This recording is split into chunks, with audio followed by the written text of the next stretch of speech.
And welcome back to the Cover 3 podcast here on CBS Sports. That's Tom Fornelli, that's Bud Elliott, that's Danny Cannell. I'm Chip Patterson coming to you live at youtube.com/Cover3 and everywhere you get your podcast on demand.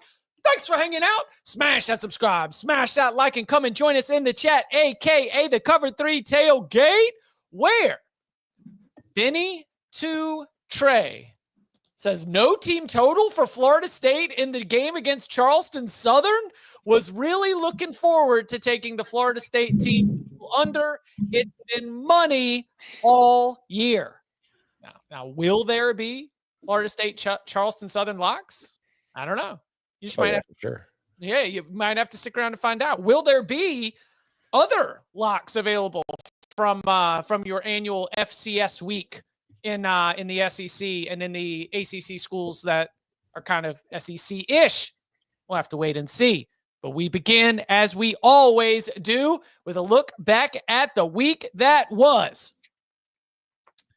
For Mr. Elliott, it was an 8-5 week. The wins were Penn State first quarter -7, Troy team total over 21.5. You seen that new quarterback? Boston College +20, Syracuse-Cal over 55.5, Pitt team total under 20.5, the Coastal Carolina Marshall under 57.5, James Madison Old Dominion over 51.5, Baylor -2. The losses: Wyoming +10, Texas -13.5, Tennessee +10.5, BYU -2.5. Tulane Navy over 52. Thoughts on the week that was? Tulane Navy probably a little bit unlucky with Navy's quarterback Horvath getting hurt. The drop off there is pretty big. However, with the way that Tulane jumped all over them, I think that game might funnel under anyway. So maybe not terribly unlucky. On the flip side, probably a little bit lucky with James Madison, Old Dom. If you look at it, like it raced out to a high first half. But I think both defenses played better in that game than I thought they would play. So I'm going to call it a pretty neutral luck 8-5 week, and I would take it again. Tennessee +10.5 stings. I mean, got the better of the number there. Very happy with BC. BYU, just a bad pick by me. Cal was going to be infuriating if that thing went under because, oh my God, like they're moving the ball and not really. So hope to keep it going. We'll see. 8-5 for the week has Bud at 56-66 for the season. Disappointing 5-7 week for your boy. Penn State first half -15.5 is a winner, as is Colorado -11.5. Syracuse +9.5. Winners get washed. Clemson, Pitt under 54.5. Ohio State, Northwestern, third quarter over 9.5. You tried to stop us. We found another way in. Also, the losses. Houston +1.5. Arkansas first half +7.5. The Tennessee, Georgia first half under 24.5. BYU, Kansas over 56.5. The Washington State, New Mexico first half under 37.5. And the Notre Dame team total over 36.5. I had some, Notre Dame they finished at 35 and had some scores called back for penalty. That was obviously very frustrating, but I'm not going to complain about that too much, especially with the way that the season has gone so far. It's a little bit of a pay your dues Saturday. So 5-7 for the week has me at 76-71 for the season. For Danny Cannell, an 8-6 week. The wins: Arkansas +13.5, the under 48.5 in Tennessee, Georgia. Kansas +3, Florida +5, Syracuse +9.5, Clemson, Pitt under 54.5. Danny, don't these wins sound all good stacked up? Tulane -7, Arizona State +9. The losses: North Texas, UTSA under 72.5, Tennessee +10.5, UCLA +4.5, SMU -18.5, and West Virginia +2.5, and Cincinnati +10. West Virginia one I hated. I wish I could take that one back. The Cincinnati one I don't. It was tied 10-10 at half. They were playing pretty tough. 14 points by Iowa State in the fourth quarter. Put that one over. But, hey, I'll take a winning week. Creeping back. It's going to be a big one this week. Chopping wood, 8-6 for the week has Danny at 61-77 for the season.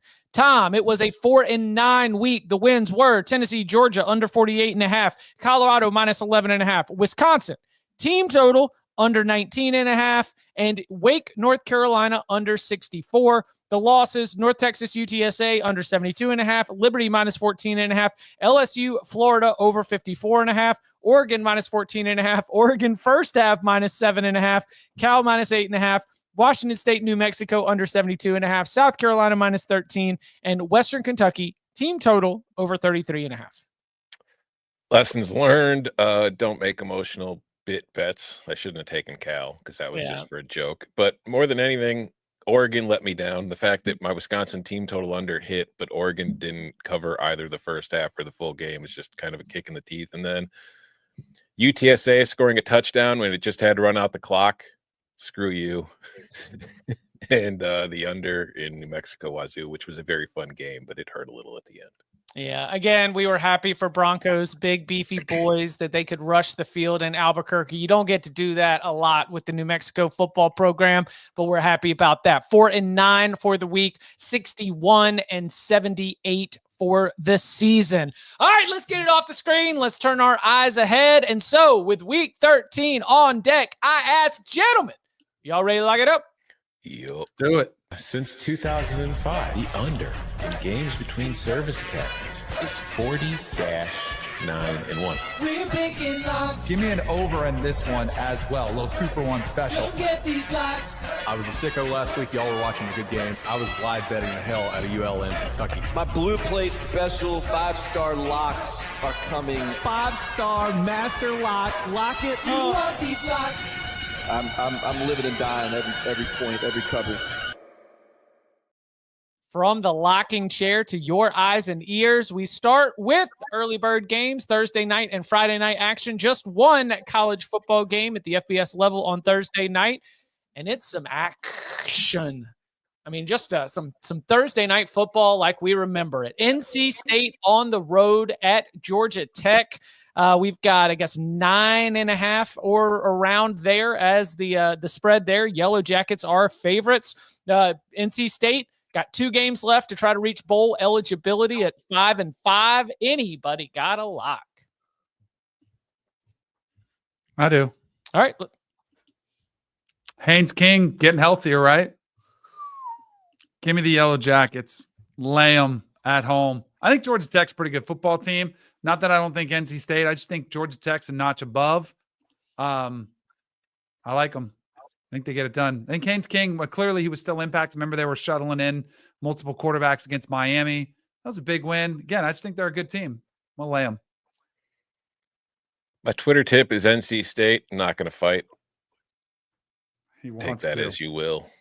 He wants to. That's the thing. I would want to fight, but there's only one game tonight. I had to make a pick. So If this gets bet more, like if the game gets bet down to like 50.5, I want to bet over. But at 51.5, it's not something I'll fire on. Okay.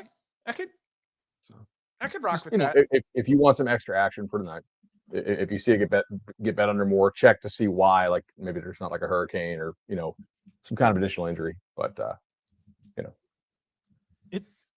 Nervy game. We'll see. Like maybe a good live opportunity. Sort of check in, see where everybody's at, see what the game plan's looking like for Brent Key and Dave Doran.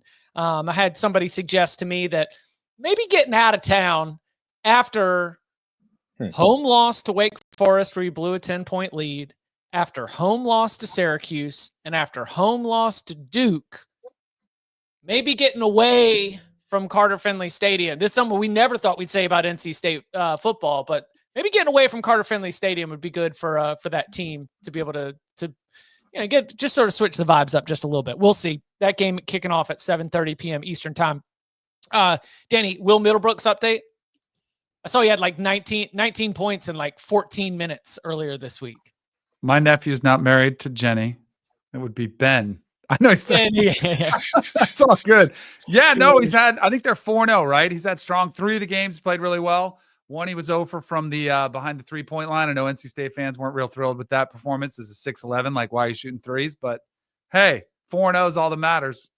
My boy Ben's going off. He's playing good. Yeah, he's been efficient. They're trying to figure out all the different pieces and the rotations, but I picked that up, starting to get my feels there on the hardwoods with Kevin Keats squad. Happy feast week, everybody. Happy feast week to all who celebrate. Right. Let's lose some money, boys. College basketball on your screen in about 45 minutes for the next week and a half.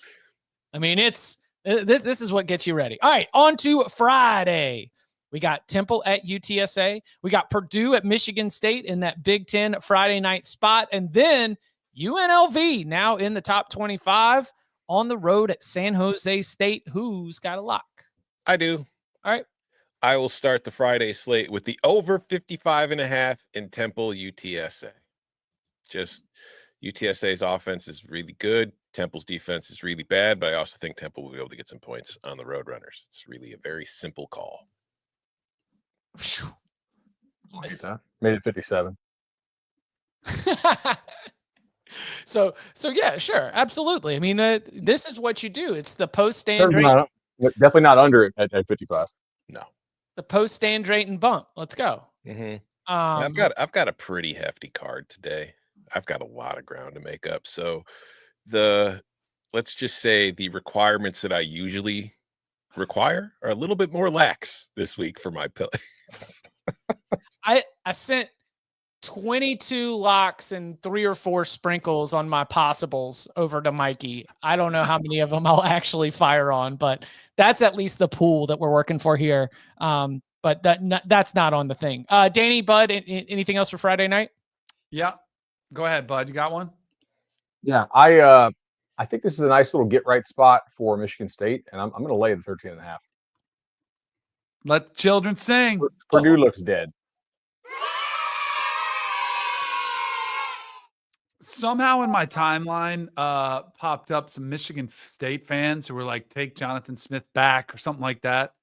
I think they've lost to 3 pretty good football teams. I know Indiana got sideways, but I think they've lost to good teams. They need 2 wins to get to bowl eligibility. Both games at home. I think it starts Friday with Michigan State. Love that it's under 2 touchdowns. Love that it's under that number of 14. So I'll lay them as well. You're not worried about like the Illinois body blow? Oh, when they beat you twice? Yeah, like that one? It's just they're too strong and too big and stuff. Yeah. Kick them while they're down Friday. Let's go. Let's pile up and make some money against Purdue. Anybody got a UNLV San Jose State lock? I'm not locking it up, but we were on the opposite sides. We were on opposite sides on the top 25 picks. I just think it's an interesting spot for San Jose State. You've got the 2 best teams in your conference coming to your house, your one-sided house, for like 2 weeks in a row. They 14-0 lead. You're right there against Boise State, and the game just totally slips away. I could see it going one of 2 ways against UNLV. Either maybe this is the game that they get them, or you poured everything out for the Broncos and you can't reload the musket. So my pick was San Jose State plus the 7.5, but it's not going to be a lock for me all the way. We'll see. Coming up on the other side, we turn the attention to Saturday, beginning with Columbus, Ohio, Indiana, Ohio State. All that and more next.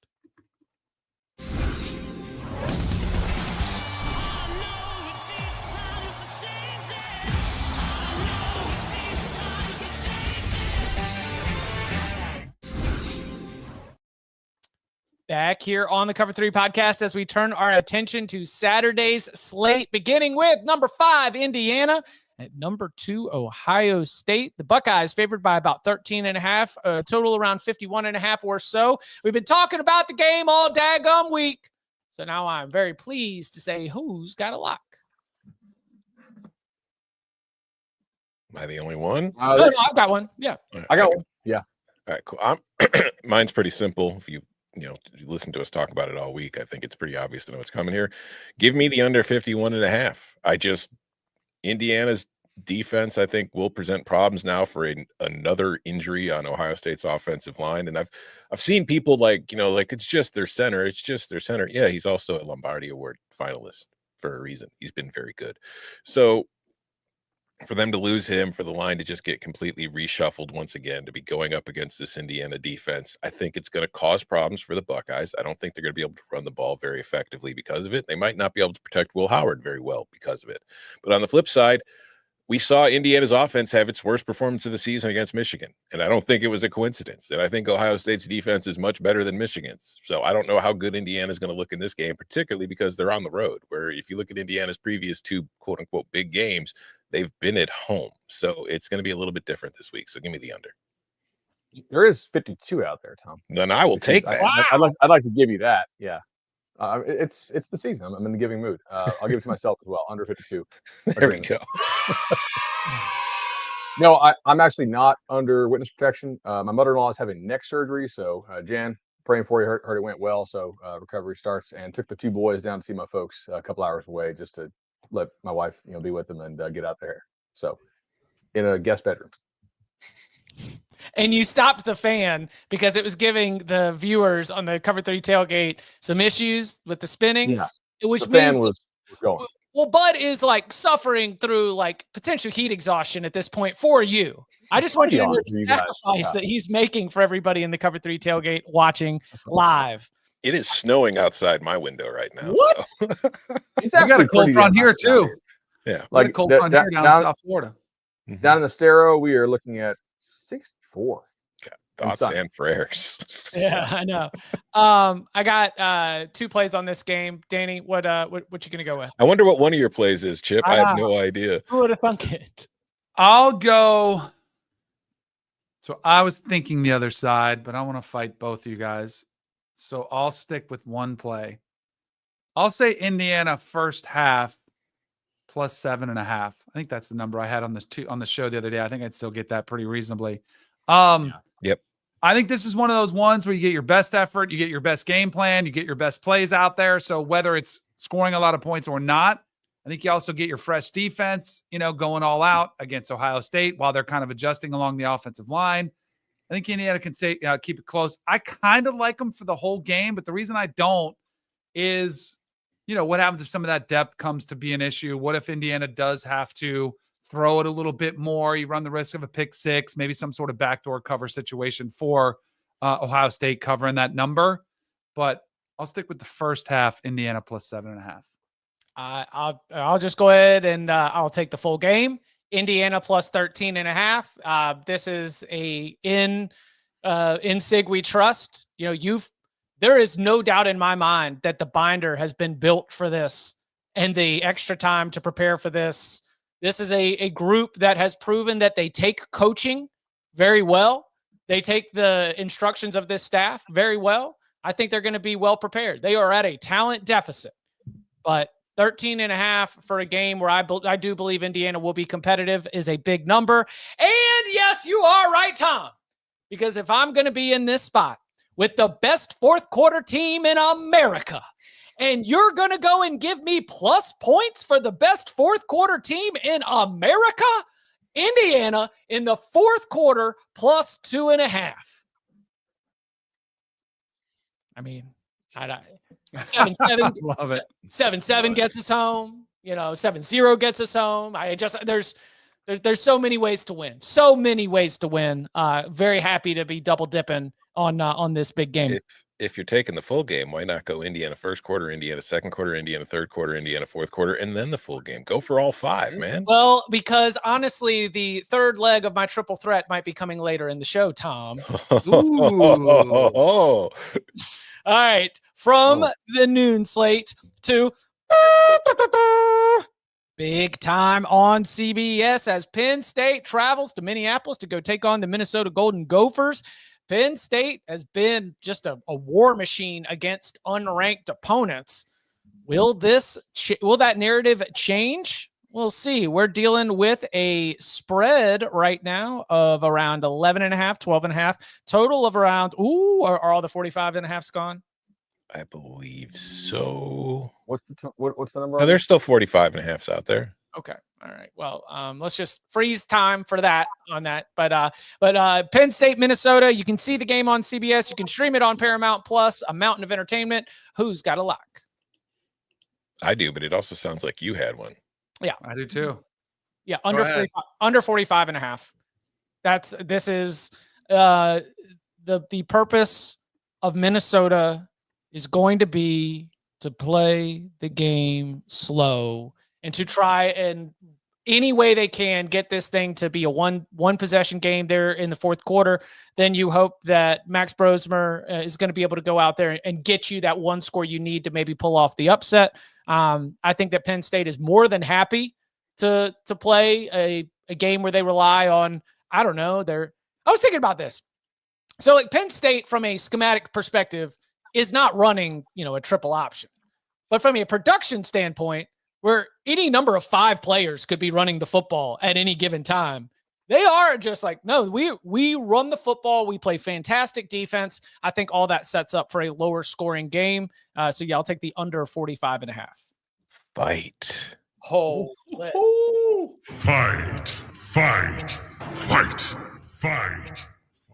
We can middle because there is a 44.5 out there, and that's what I'm taking. I think there will be more points in this game than you expect, Chip Patterson. I don't think Minnesota's going to move all that slowly. I think Minnesota is going to feel like they could put up points on this team, and I think Penn State will definitely put up points on Minnesota. I also think we could see some turnovers that lead to some short fields. So, yeah, over 44.5. Kind of lean on, or Danny, go ahead. I wish I had an or in this office, but I don't. But if I did, I'd be rowing it. Give me the Gophers. Give me Minnesota to cover the number. I'm also a little 2-for-1 special. Going to take the under. I think Penn State they are probably in the sweetest position of anybody right now, feeling very comfortable about their playoff spot right now. I think when you do that, you get a little bit uptight. This reminds me of 2 games last week. One I won on, the other one I didn't take. It was Texas, Arkansas. It was Oregon, Wisconsin. Like your double-digit favorite. You're on the road. You just want to get in. You want to get out. I think you even call a little bit more of a conservative game plan when you do that. I think Penn State's defense has pretty good success against Minnesota, shutting them down. So I like the under. I'm singing with Chip and the children, and I'm going to go ahead and take the Golden Gophers to cover them up. Love that. All right. Let's take it on to a little Big 12 corner right here. These 2 games, they are going on at the same time. They are dictating the Big 12 title race. It'll be very interesting to see how this is all playing out at the same time. Very, Tom, it's like very last match day-ish.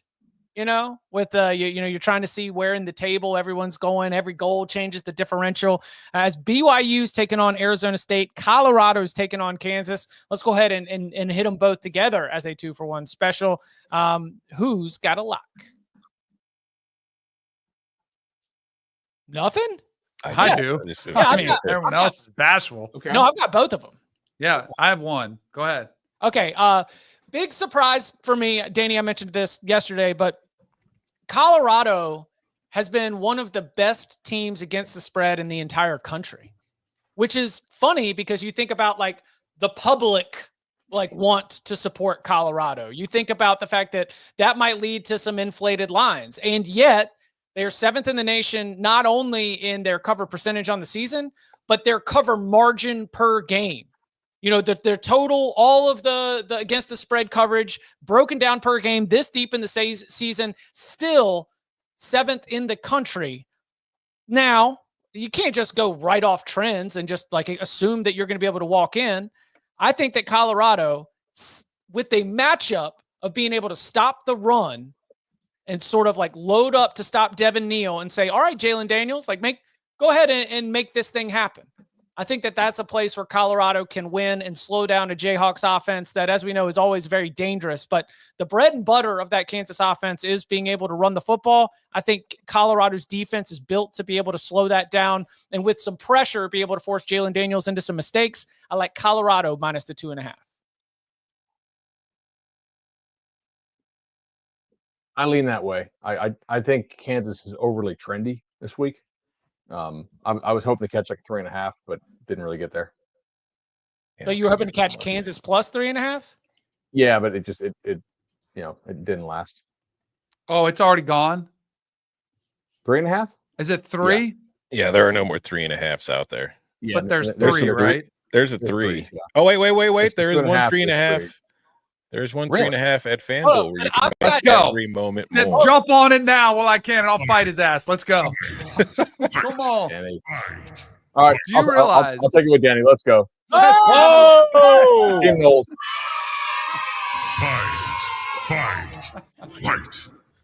I talked to Lance Leipold earlier this week. Oh, My okay. man's got a Here we quiet go. confidence. They have played. This will be their 6th top 25 team. We talk about strength of schedule. In the current selection committee rankings, this will be their 6th opponent that they have faced, which may or may not be a reason why their record is not that good, even though they lost some of the teams that aren't that good.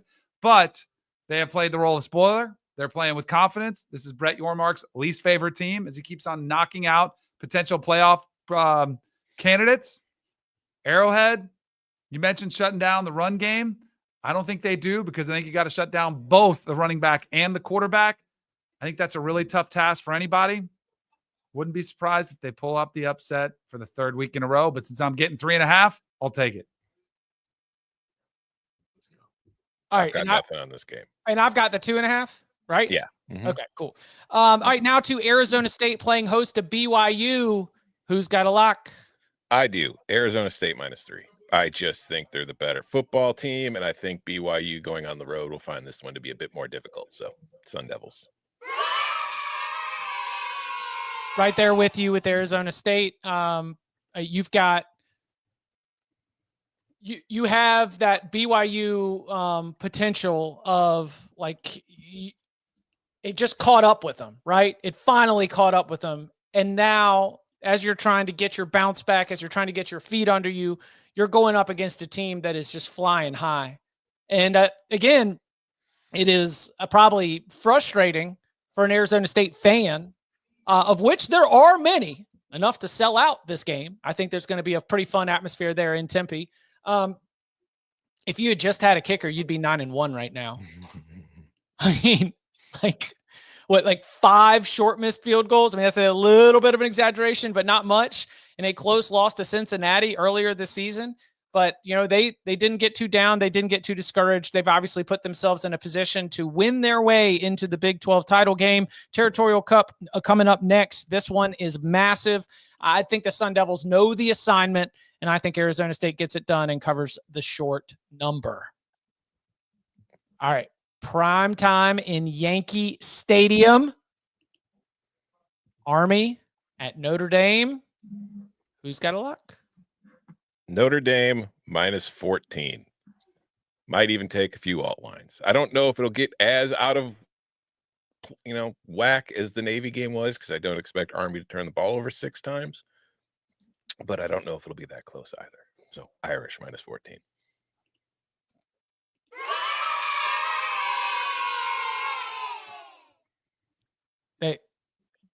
Marcus Freeman is being mean because he has to. This is a Notre Dame team that has been playing with an edge all season long. They are not. They might be disrespectful of the troops. It's possible. There could be some disrespect on Saturday night in New York. A lot of features about Army this week.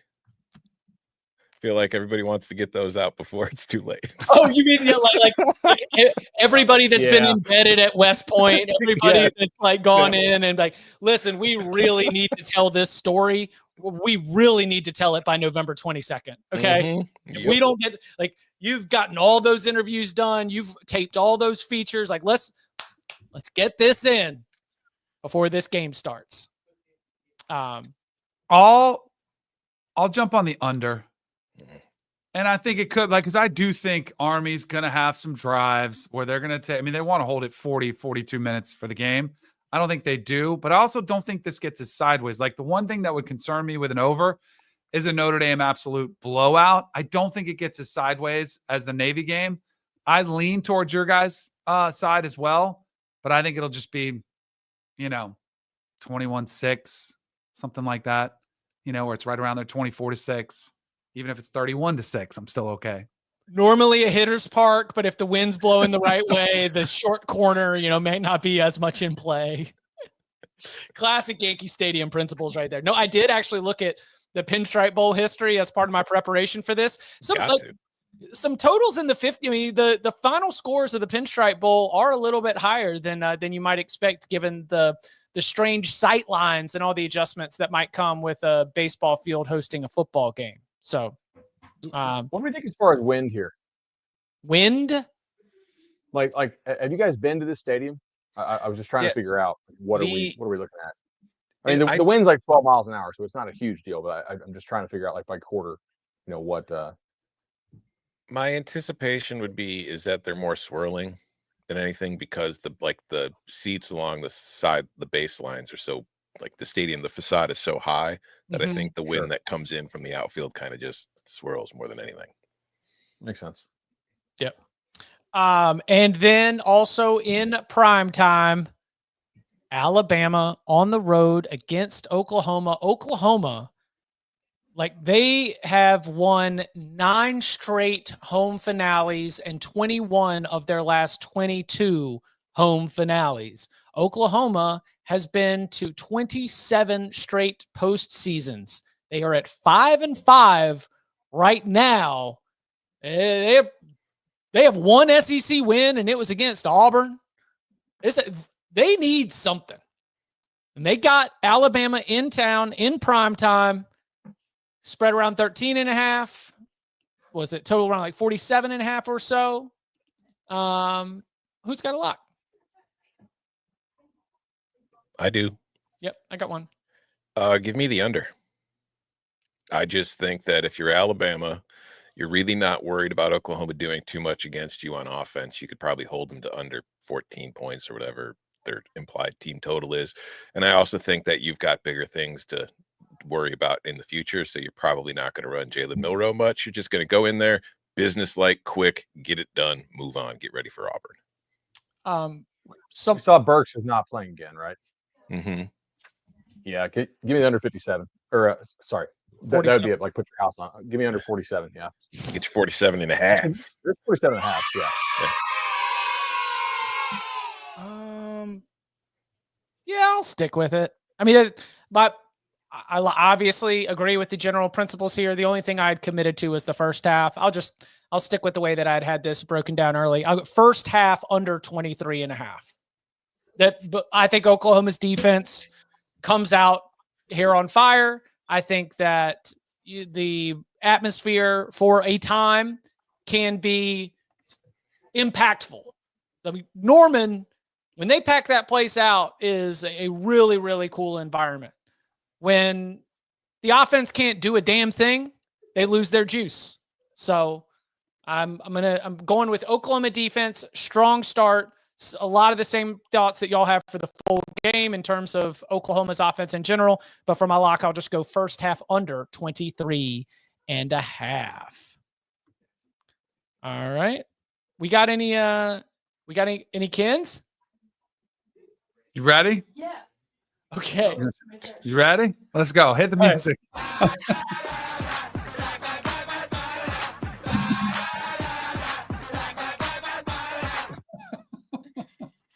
Hello, boys. Hello. Hey, how's it going, Mackenzie?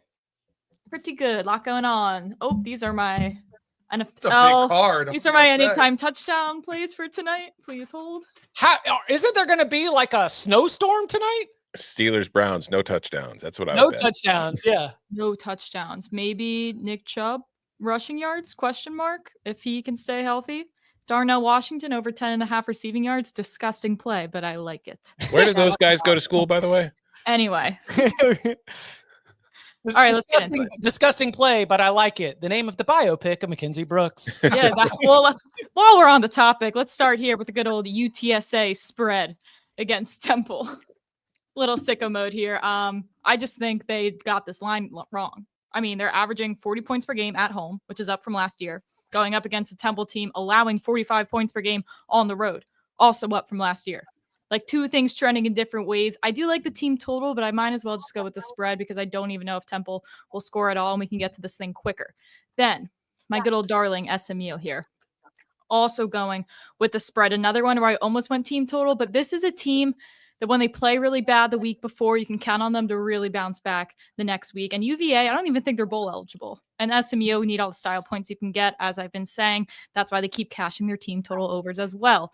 Other team looking for style points, Ole Miss against Florida now. I almost went just Ole Miss team total, but that boy DJ Lagway, eye test is telling me he could crack 23, 24 points here. So I might as well take the full game over. I think Ole Miss plays some pretty hard football through 4 quarters, given that this is the only common opponent between themselves, Georgia, and Tennessee. So if you can be the best one to put Florida to bed, don't take any chances there. So I think we just could see a lot of points on the board. And that is all I have. Okay, so Tom. Chip, give me that drill. Okay. Oh, yeah. You hear the dentist pick. Yeah, we have a dentist mild fight here, actually. So, coming off the bye week, it sounds like Ole Miss is getting healthier on the offensive line and receiver positions. I still worry about their run game, but it looks like this team is rounding into form, especially on defense. Florida looked better versus LSU, but I can't put some of their blowout losses out of my mind. I think they will struggle on offense in this game. I like the Rebs here, but I don't want to get backdoored. So I'm going with Ole Miss first half -6.5, and we got a lot of emojis today, boys. Tooth emoji, lock emoji, anchor down emoji, Jordan wave, Kenzie wave, Mrs. Dentist wave, by the way. So we got a triple wave. Everybody's getting a wave. It's a friendly season. Okay, so Mrs. Dentist, KENZ, and Jordan all got waves from the dentist. All got waves. So, guys, confirmed, I will be in Indianapolis on Friday of the Big Ten Championship. So I'm hoping to make a little guest appearance live. Are you going to be in there? Like, are you there like in the afternoon? What time do you get in? Thursday night. Okay, yes. All right, sweet. Yeah. Good. We'll go. Love that. All right, awesome. Thank you, Mackenzie. Later, Mackenzie. Hey, guys. I'm reading your text later. Wait, again. That was someone called for. That was someone called for. All right, that text was meant to stay in a group chat, and now it's on. No, here it is. No. Hey, I agree, Mackenzie. That was reckless. That was reckless behavior. Okay, we were a little reckless. We were on the edge. We were in the trust tree, and you decided to read the text on the air. I agree, Mackenzie. I did not stand or support that. Whatever. Tom's the one that screen grabs text to the Cover 3 chat and puts those out. Like puts me on blast there. That's messed up. He's done that before. Yeah, but that's us. Anything we say to each other in there is public knowledge. All right. I do have a play on Ole Miss as well. Okay. Is it 10? Can I get 10 still, or is it 10.5? It is. What's that? 169. Nice. I'm gonna lay them if it's 10. I think. Where did you go? You were just right in front of me. Well, it's 141. Yeah, there's some 10 out there. There's a 10. All right.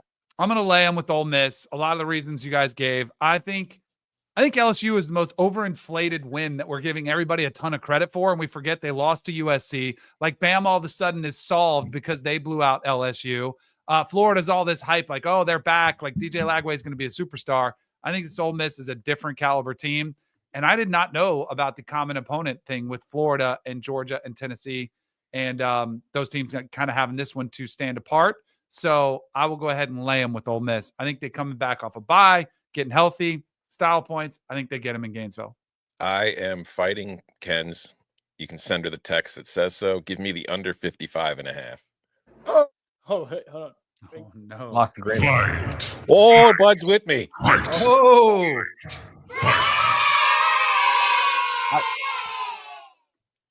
I don't really think Ole Miss needs style points. I don't really foresee a good chance for them to get in. Like, they can host a playoff game, but there's no real benefit from moving up from 8 to 7 ultimately. So I don't think they need style points. Florida has stopped some of the insane blitzing they were doing under Austin Armstrong, and they're playing a lot of just like soft coverage now, allowing balls underneath, hoping to tackle, hoping to use their defensive line size in the red zone, which is something I think would make a lot of sense. Some of the tempo stuff does scare me because Miami got them a little bit on that in that game, what was that, 10 weeks ago? But at the same time, Florida's playing defense a little bit differently. Also, as much as I like Lagway, and I think he's a stud, LSU did drop like 3 picks in that game, and Florida went on to score on a couple of those drives. Now, maybe he doesn't throw any of those this week, but what really worked consistently for Florida was the run game. And I would imagine they would try to lean on that if I'm Billy, I want to play this thing as slow as humanly possible because I do not want to get in a shootout with Ole Miss. So I would expect a lower scoring game here. All right. Any other? The SMU play, I'll go ahead and take their team total over 34.5. I think that's the number we had the other day. Yeah. And just like on the show earlier on HQ, I'm right there with you. That's on the card. There's something about when SMU's defense, I sung their praises, and then I had to do a little like forensic investigation because especially at this time of year, your season profile can sometimes be a little bit skewed from your current form. And if you're to look at some of these defensive performances for SMU, last 3 to 4 games, things are starting to slip just a little bit. When you've got the high variance of Virginia, I don't want to count on that one way or the other, but I think that SMU will be pushed enough to be able to continue to keep the foot on the gas and continue to score. I think I'm going to lay it with SMU, actually, lay the 9. Okay. I did not really love what I saw from UVA. I think if the Irish can convert some of those third downs, that game is like a huge blowout. I know UVA is a little bit banged up in the secondary. I'm going to go ahead and lay it with the Ponies.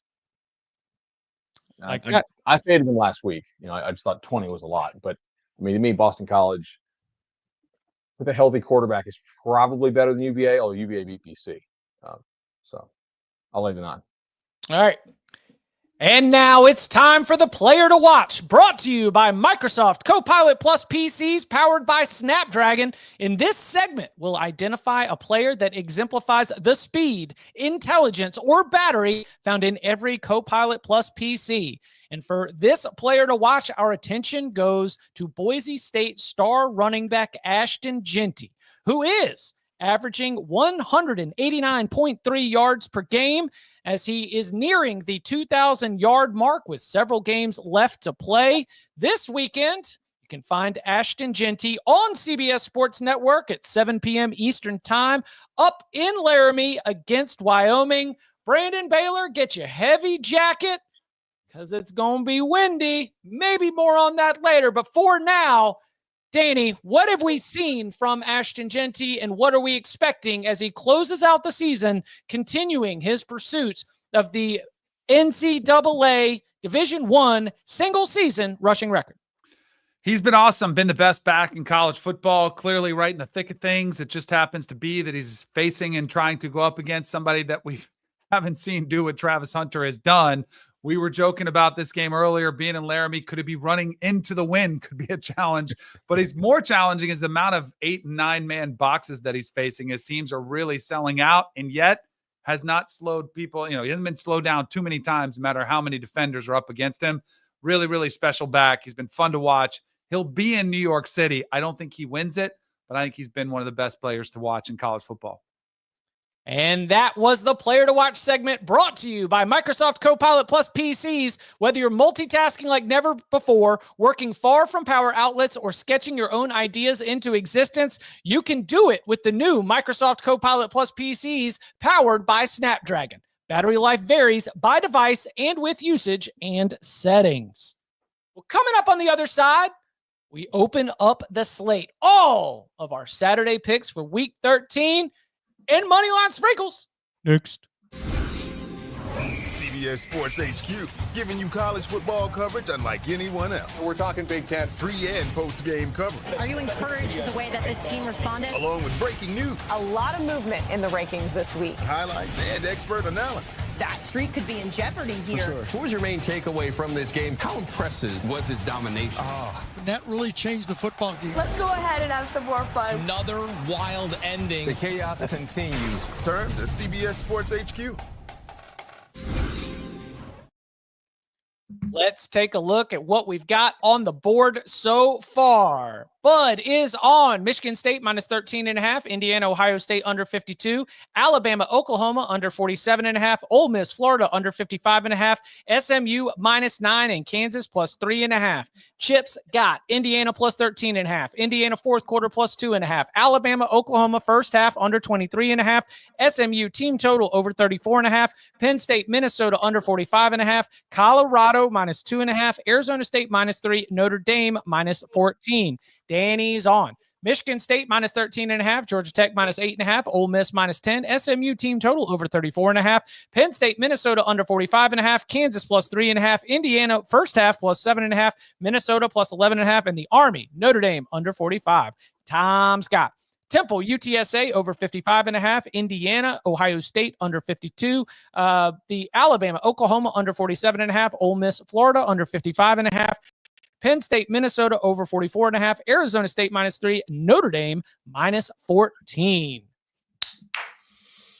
Okay, so Bud, you had the best winning percentage last week. So you've got the honors on the tee box. Where do you want to go?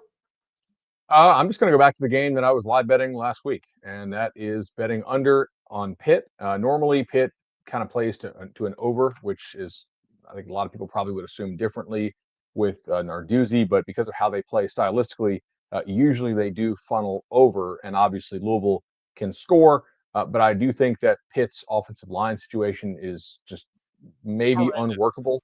Yeah. So I'm going to go ahead and play the under 57.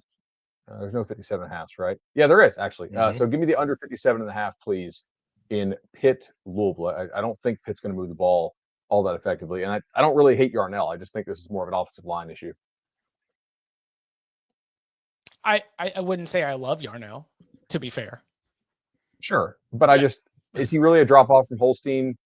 No, which is probably why maybe this isn't like an absolute hammer play. But I think the offensive line stuff is maybe not fully priced in, at least as I would price it. Yep. Tom, I know you got a whole host. Yeah. Geez, which one of these 55 games left on my card do I want to go to? I'll start at the very top. The 2-for-1 special here, a little DK.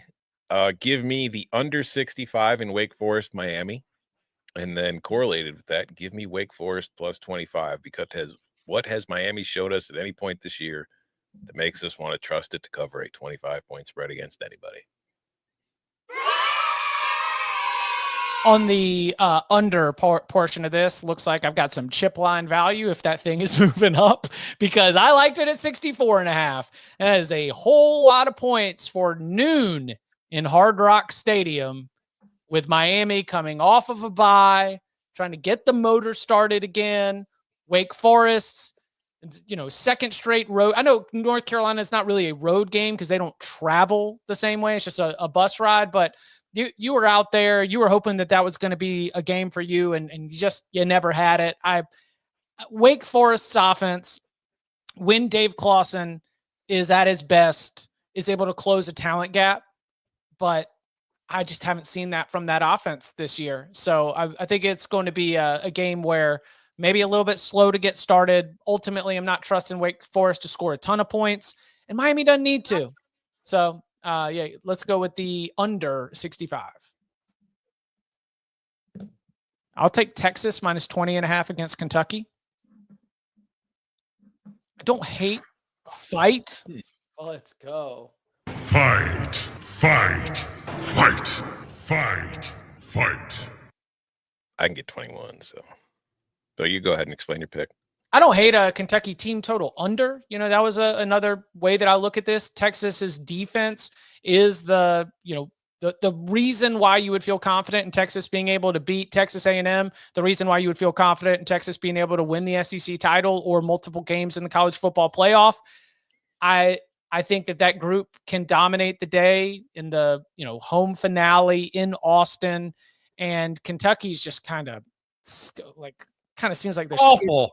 Let the children sing. Yeah, give it to Chip. Oh, there we go. Kentucky's awful. I mean, that's right. Texas is great. They're skidding off the road right now. 7-3. It might be low scoring. It might take a little while, but eventually, I do expect Texas's offense to hit enough explosive plays to be able to cover a 3-touchdown spread against this team. Kentucky's offense is awful. Kentucky's defense is pretty good. I just said that it's one of those, eventually you give them enough possessions, they've just got too much skill talent that I think they're going to be able to hit some explosive plays. Kentucky's defense, very good in the red zone. Texas's offense, how is it in the red zone again?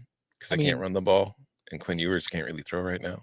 That's the key is to score from 40 yards out, Tom. Kentucky doesn't really let you do that. I'm also on the under 47.5 in this game. It's another 2-for-1 special. It also plays a role in my fact that Kentucky's getting 3 touchdowns in a game with a total under 49. So, okay. Bud, you got thoughts? It's interesting because I think Texas needs style points in the event that they do lose to A&M, but yet you probably want to just, kind of get to the house and get ready for the A&M game. Kentucky does not allow a lot of explosive plays, although Florida hit them on them, which was unique. But I felt like Kentucky's effort in that game was poor. Kentucky's pass game is dreadful. So I do worry, like, if they get into a negative game script, can they actually come back, keep this competitive, or does Texas just get the ball in advantageous situations and is able to run it up? I think number's pretty good. I do not think Kentucky is a mirror image of Arkansas. I think that Arkansas is a better test for Texas than Kentucky. Kentucky's best defense is better than Arkansas's best. They both have some games where it's pretty high variance. Obviously, Ole Miss hung like 60-something on Arkansas, and Kentucky's had some games where they've given up a ton. Arkansas's offense is consistently better than Kentucky's, though. I think that's the difference. Taylon Green. Like, when he's healthy Taylon Green. Yeah, it was much better than whatever they have. All right, Danny, what you want to do? This game gives me vibes of like 15 years ago watching an ESPN2 Diddy with Beth Mowins and Rocky Bowman on the call. Oh, I thought you were going to say P. Diddy. Okay. And it's a Big Ten bloodbath, except this time it's going to be on Peacock. I'm not sure who's going to be on the call. Maybe it's Colt McCoy. But what do we remember from those games over the course of history? They ain't going to be pretty. Give me the under in Illinois-Rutgers. That's not the right pick. And I kind of lean towards Illinois. We took in our picks the other day. But why sweat out who's winning when you can just sit back and enjoy the disgusting display of defense and pathetic offense on the field? Give me the under. Offense, eh? Under 48? 48 and a half? 48, I can get you. Okay. Let's play a little game real quick. How many points per game is Florida State averaging? That is garbage. It is gross. No, he just called Illinois pathetic. He just called Illinois pathetic. Florida State is averaging 13.3 points per game, and Illinois' pathetic offense is averaging 27.1. So more than twice as many points per game as Florida State. Interesting. Take a bet then. They got Charleston Southern. What you gonna do? No, I'm not betting. I'm just saying. But I tell you what, I listen. One of my favorite picks of the entire week. Yeah, not even thank goodness that FanDuel Sportsbook, where you can make every moment more, just like got it out there, so I don't even have to just scratch and just wait for it to hit the board anywhere. Okay. Clemson-Citadel under 58.5. If you're the Clemson Tigers with 0 offensive linemen, what do you want to do in this game? You want to have 0, as in the number of injuries that you sustain. You want this to be the lowest possession game absolutely possible. You want to play all the Herb Streets, you want to play all the Sweeneys, and you want to play all the Venables that you have on that 130-man home roster. You want to just have a nice, easy sweat to get as healthy as possible with South Carolina on deck next. You want this to be a Service Academy game. And look at that. What is Citadel? Is it a military college? You're daggum right it is. So we are going with the under 58.5 Clemson-Citadel Service Academy game in Death Valley. Lock it up. Don't hate it.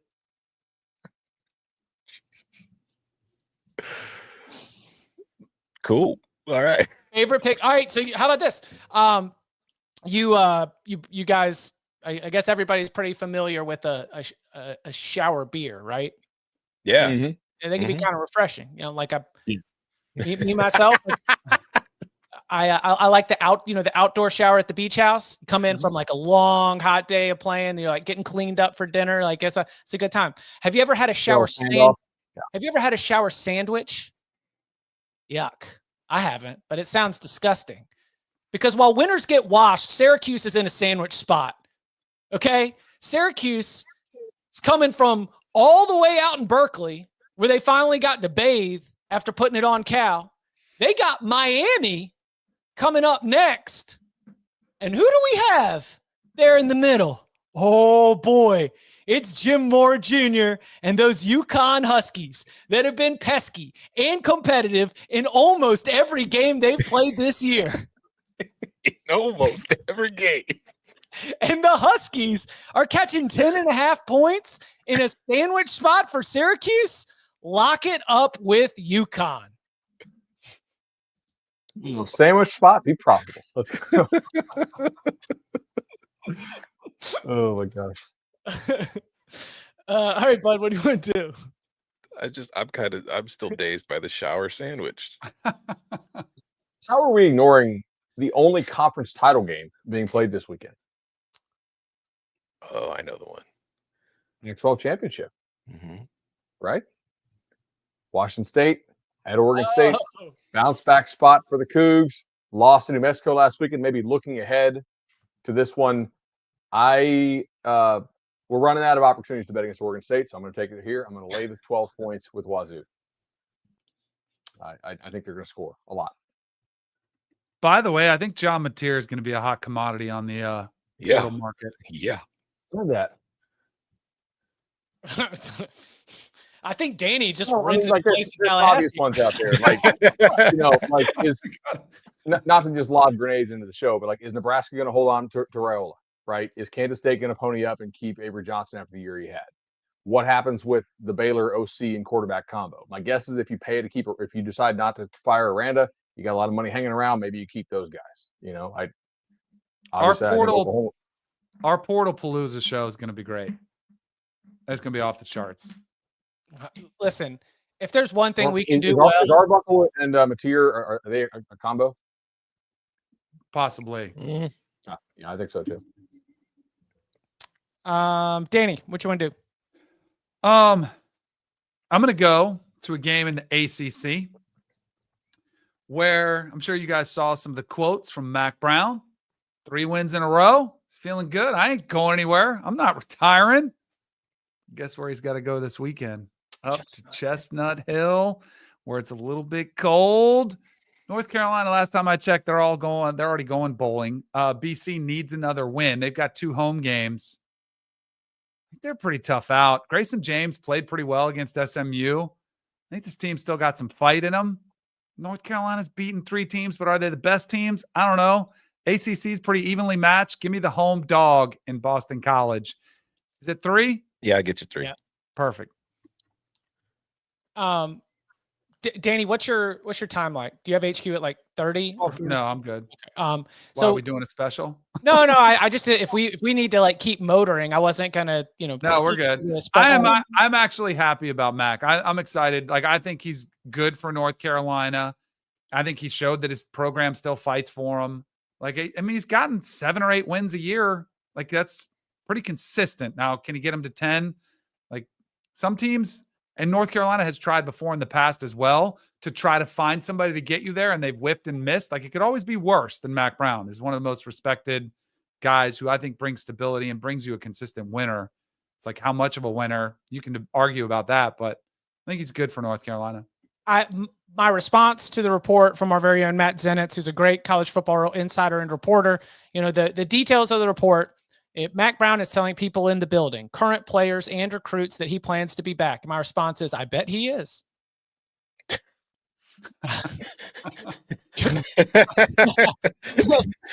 The finish matters, or is it no? No, I mean, he even has said in more elaborating on this more is that his experience at Texas was that he planned to retire, and he thought it impacted the way that he coached, and it impacted his ability to do his job. And so what he told his wife, Sally, who of course, makes an appearance all the time, is that I'm not going to do that this time. I'm just going to wake up it's almost Nick Saban-ish, right? Nick Saban is interviewing potential assistant coaches on a Tuesday. He retires on a Wednesday. I think that when it happens, it will be like that. I think that the environment that Mac Brown has set up is that his belief, his self-belief is yeah, of course I'm going to come back. Yeah, of course I'm going to come back.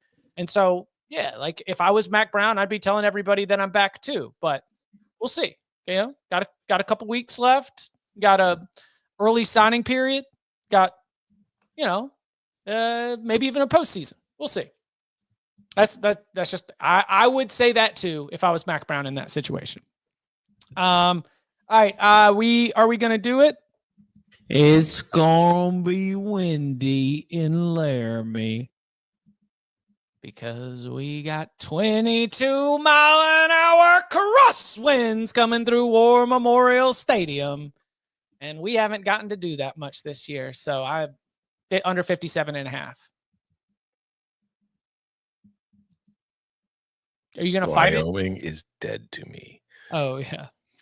For last week? I mean, I might bet it in real life. Yeah.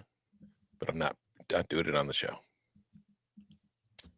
All right, Tom, I guess you've got a lot left. I have a poop ton of picks left. Okay. Should I just kind of go flying through some of the smaller games? Because I've also got some bigger games left here. I don't know what you want. Ooh. Let's make sure we do the bigger games. What am I missing? I'll start with this one. Power League games. Another 2-for-1 special here. Are we sure LSU gives a damn anymore? No. They've lost 3 straight. They're out of the SEC race. They're certainly out of the playoff race. Brian Kelly's not even slamming tables anymore, so he doesn't seem that upset about it. Give me Vandy plus 7.5 and the under 53.5 in that game.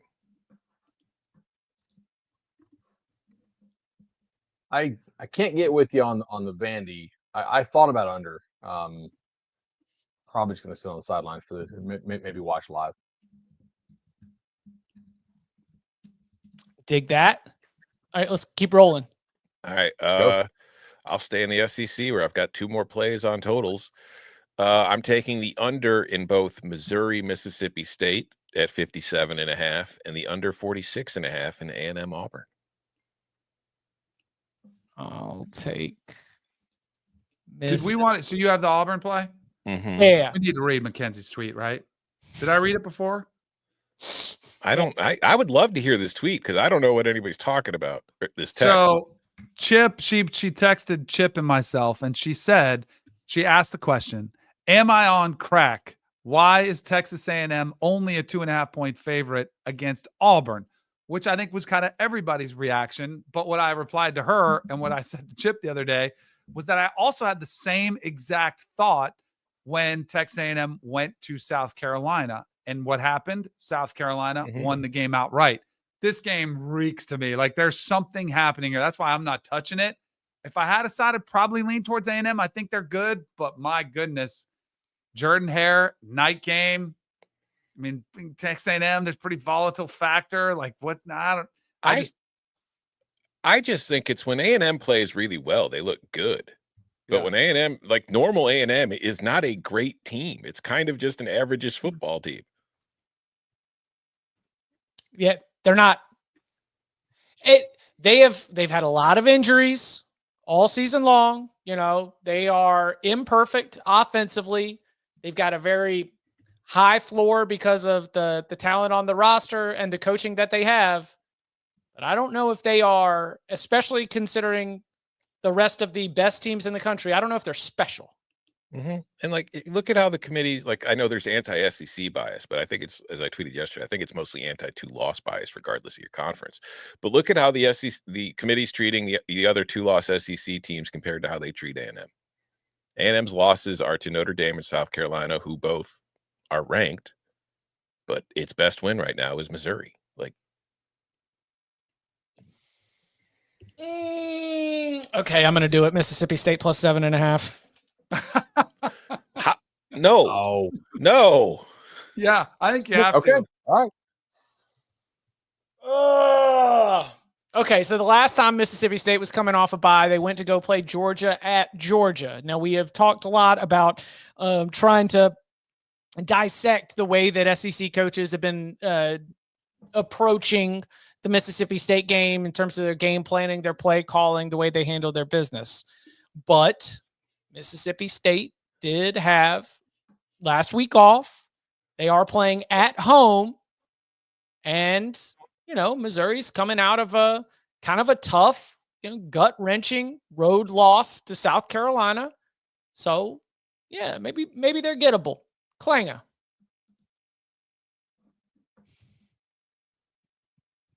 All right, have fun. I might. You know, I might. I think I'm done. I think I'm done. Yeah.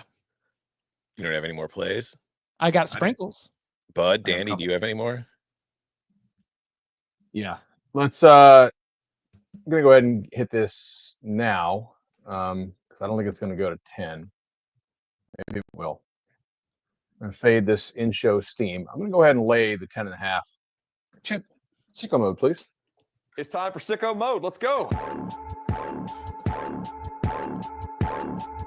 I'm a little bit lower on some of the teams in the bottom of the Sun Belt. If things go wrong, they could be like UMass-UConn. That's kind of like sicko mode of a sicko mode. Ah, look who's got the drill now, huh? And this is pretty sick. I'm gonna go ahead and lay the 10.5 on the road with Bowling Green at Ball State. I think that they are a good bit better than Ball State. I don't think Ball State is. I'm not really sure how much they really care about this season anymore, and we'll kind of see who shows up for Ball State. So Bowling Green, lay it. Playing on a Saturday, disgusting. I know. What are they doing? Man, I totally forgot I had this ready to go. Oh, Chip's got some toys.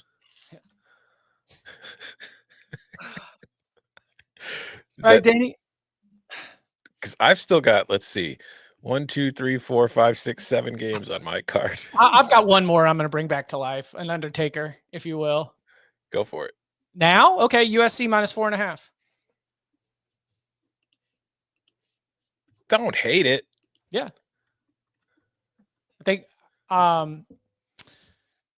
it probably makes sense if USC was a touchdown. This thing, opened at 6.5, drops to 4.5. I kind of feel like the Trojans ceiling is certainly better than UCLA's ceiling. And Jaden Maeva getting another game under his belt. UCLA defensively, we have complimented them all year. I do wonder if the secondary will have some matchup problems going up against USC's pass catchers. So that's something I'm keeping my eyes on. Cool. Should I just read off my last 7? 7? Yeah. Are you letting all 22 fly? I have to. Look, I'm in last place and I'm 24 units down. My only choice is to go 22-0. It's all I can do. Okay. All right, I'll go slow so people can pay attention at home. The first one, Rice UAB over 51. Sicko mode. Oh, I'm not done. You want to talk about sicko mode? How about the over 48.5 in Charlotte, Florida Atlantic? 2 teams who fired their coach this week. They're going to let it all out. There's no more F's to give. Let's have fun, boys. It's time for sicko mode. Tulsa, South Florida, over 60.5. It's time for sicko mode. Texas Tech, Oklahoma State, under 67.5. It's time for sicko mode. If TCU and Arizona is on there, that's sick too. UCF, West Virginia, under 63.5. Now that's an interesting football game. I have learned bets on that one, but that is awesome. I have learned my lesson on this. East Carolina, North Texas, over 72.5. If it's in the 70s, go over blindly. That's what I'm learning. And then finally, Wisconsin, Nebraska, over 41.5. What? Too little. The comeback begins today. Amazing. Danny? I'm done. Bud? How many do I have? 1, 2, 3, 4, 5, 6, 7, 8, 9. I love Tom Sheet. Give me Tulsa, USF. Yeah. Give me Tulsa, USF over 60.5. That's a lock agreement. Okay.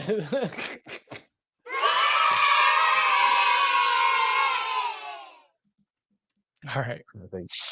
Yeah, I'm good with 10. All right.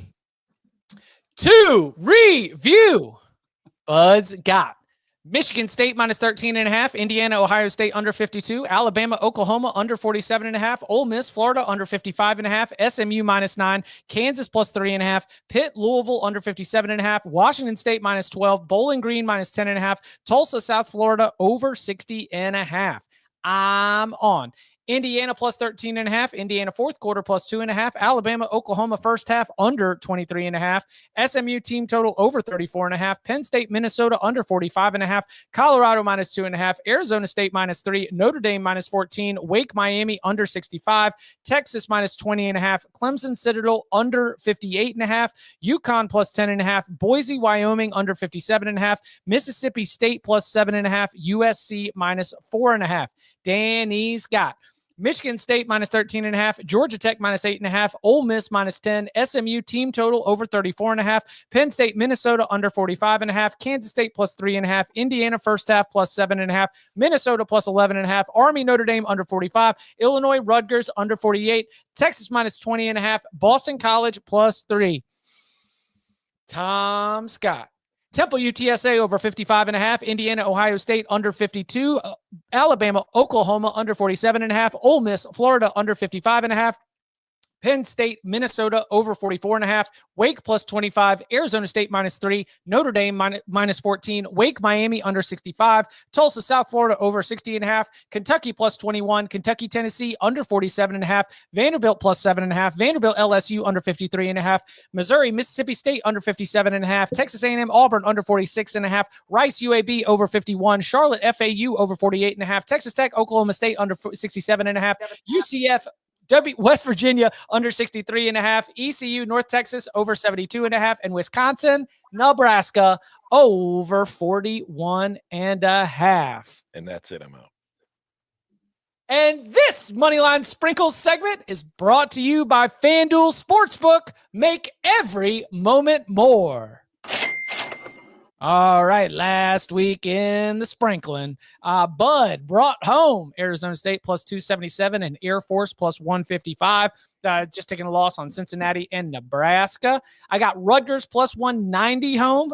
Fell short with UCLA and Nebraska. Danny got Florida plus 165. Arkansas, Wisconsin, West Virginia. Couldn't get it done. And Tom, woo! Man. Pow! Arkansas State, Rutgers, Kansas, 3-0 on the sprinkling for Tom Fornelli. That has our Moneyline Sprinkles segment. Tom is the leader at 23-26 on sprinkles, up 12.23 units. Bud with a narrow edge in second place, 11-22, up 4.7 units. I'm right behind him, 13-23, up 4.4 units.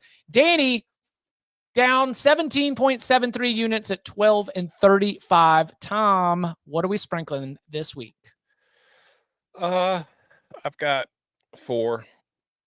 Give me the first one, Maryland at home plus 205 against an Iowa team that is pretty much down to its 5th string quarterback and just defensively has not been as good on the road all year as they have been at home for some reason. Western Kentucky plus 102, Wisconsin plus 115, and Marshall plus 110. All right, Bud. Give me UConn plus 330. Yeah, there we go. Yeah. Sandwich spot. Exactly. Give me NC State plus 279. It's an ACC game. I'm not really sure it needs to be, that big of spread. And give me Utah plus 140. I could see Utah bouncing back maybe. All right. So what would you have for NC State? 279. All right. I'm also on NC State. I'll also take. Yeah. Yeah. This get your pups up. Air Force. Air Force's best football has been in the last month. They've won 2 in a row. I think that I think that they could be able to get it done on the field late against Nevada. What's the best number I can get on the Gators? Ooh. 345. Yep. Wouldn't it be hilarious after all those weeks of Lane next Florida head coach if he brings the Rebels to town and Billy Napier submits his status as the head coach for the Gators for 2025 with DJ Lagway leading the way, getting the win over Lane Kiffin. The opportunity for Chuckles in Gainesville, high. It's worth a sprinkle for sure. And finally, because I'm going to say it with my chest, been riding the wagon all season long. You don't get to this spot and get sheepish. Indiana plus 400. Let's shock the world. Danny? Hold on. I can get you 420. Hey. All right. I think it would be hilarious if Billy Napier did do that, but I don't think it would be as funny as a coach who was talking about his team as a playoff team with 2 losses where you got outscored like 87-10. Give me Mississippi State to get the win outright plus 240 against Mizzou. I can get you 260 for a big signature win for Jeff Lebby. I'm also in agreement with Tom on Wisconsin getting it done at Nebraska plus 115. I'm going to take Houston at home, little home dog. They pulled off some upsets, surprising upsets this year. Baylor's coming to town plus 245. 275. You know who's a really good team? Another home dog? Duke. Damn. Give me Duke. Virginia Tech's coming to town. I'll take the Blue Devils at Wallace Wade plus 135. Hold on, I can't find it. Virginia Tech vibes are horrendous right now. Right? Yeah. Exactly. Bad vibes. Duke has all the vibes. We're not sure Drones is going to play.